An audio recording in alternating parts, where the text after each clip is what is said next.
Hey guys, today what I want to talk about is IRAs or self-directed IRAs. And they actually fall into three categories: personal, employer plans, and special accounts. And so the first two I want to talk about are personal, which are traditional IRAs and Roth IRAs. So the Roth IRA is not tax deductible as you're putting into it, but if you pull it out after the age of 59 and a half, and it has at least 5 years of tax seasoning or 5 years of tax seasons, tax years in there, you can pull it out tax free. So a lot of investors or just persons will use these for retirement accounts because they're not actually touching this money. They're just putting more into it, and as they do JV partners or as they invest on their own, and they're getting a higher return than they would in traditional investments. A lot of these investors are holding investments in some type of real estate, whether it's buy and hold, fix and flip, notes. They're earning anywhere from 8% up to, 12, 15% more depending on what the contracts are. So they're building up their nest egg really nice. And then at the end, when they're in their 60s, there is no taxes on that when they pull it out. The other kind is a traditional IRA, and this is popular because most employers offer a 401k or some type of investment plan to their employees, and whether the employees don't work for them anymore or they've retired, they roll those 401ks and whatnot into these traditional IRA plans. Now, these are tax deductible as a write-off, but also they are tax deferred, which means that you don't have to pay on the money that you're putting in, but at the end when you do pull it, then you will be taxed later on. So it's being taxed at a later time. You get to depict when you're being taxed.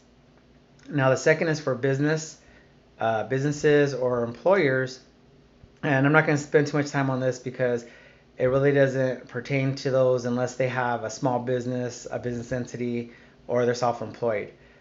It's the SEP IRA, the simple IRA, and the individual 401k. And the individual 401k has to be verified or legitimized by showing proof of tax returns that were filed as a solo business or a sole proprietor or some type of business entity. And the other ones are just more for employers to offer out to their employees if it's a small business or if you're self-employed. And the last one are the special accounts. And they have one that's an educational savings account and they have a health savings account.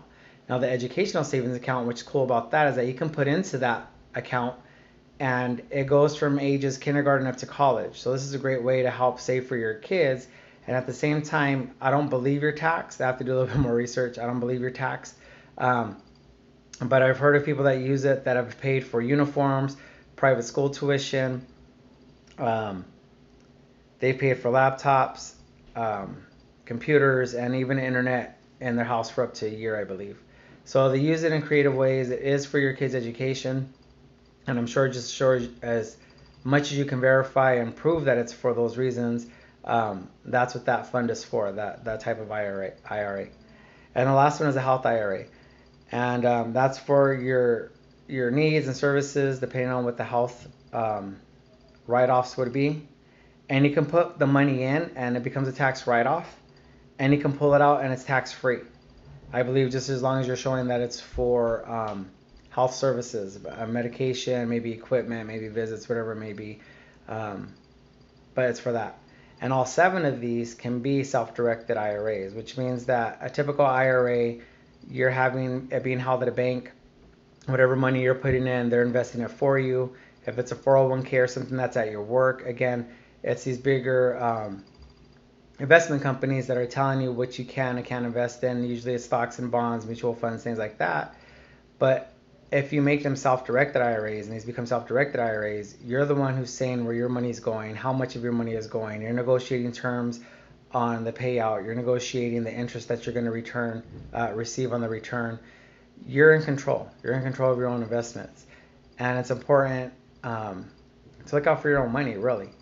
So if you want more information about this, a website that I highly suggest you go to is called QuestIRA.com. You can just Google Quest IRA, QUEST and they have a lot of educational videos on their different types of self-directed IRA accounts that they offer. They have special deals from time to time, but really just familiarize yourself with not only IRAs but self-directed IRAs and how they can work for you, and how they can work and have your money work for you instead of you working for your money. You know, in construction, we always make a joke, but we're one slip away from being retired. You know, we're one fall away from being our last job, and we always say, oh, they can call a hall and ask for another guy. You know, but the reality is that's what it is. Apprentices are coming in every day, and guys that are getting hurt on the job, or guys that are just getting up in age, they're retiring. But how many of them have saved over the years for some type of retirement besides what our pension is going to get? And who's to say that that pension is even going to be there down the road? Or Social Security. I mean, we hear that all the time. Is Social Security going to be there by the time I'm ready to retire in 20, 25, 30 years if I stay in traditional working? Hopefully that's not the case. But today, like I said, just talking about some self-directed IRAs. IRAs, want to get you guys familiarized with what it is. QuestIRA.com. You guys can get some really good information from there. It's fairly cheap to open accounts. It's fairly cheap to actually put the transactions together, and you can start doing deals right away. I mean, the more that you educate yourself on whether it's promissory notes or fix and flips, you're becoming the bank in these areas where you're loaning to these other investors who may need money to purchase the fix and flip, or may need the money to repair the fix and flip. So you're going to them, you're negotiating with those persons on what your interest rates are going to be. Or the same thing with promissory notes. You know, if you're going to do a JV partnership with someone and everything's laid out, and you know, you can talk out what that percentage is going to look like on your return. So it's a quicker way, it's a more confident way of you building your own nest egg, making sure that your money is at where you know it's at, rather than a financial planner or some big company who's mainly looking out for their big wigs, their investors and whatnot, and not so much for the little guy, if you will. But it's a good way to make sure that you're funding your own future. So that's it for today, guys. Day 29. Talk to you guys tomorrow.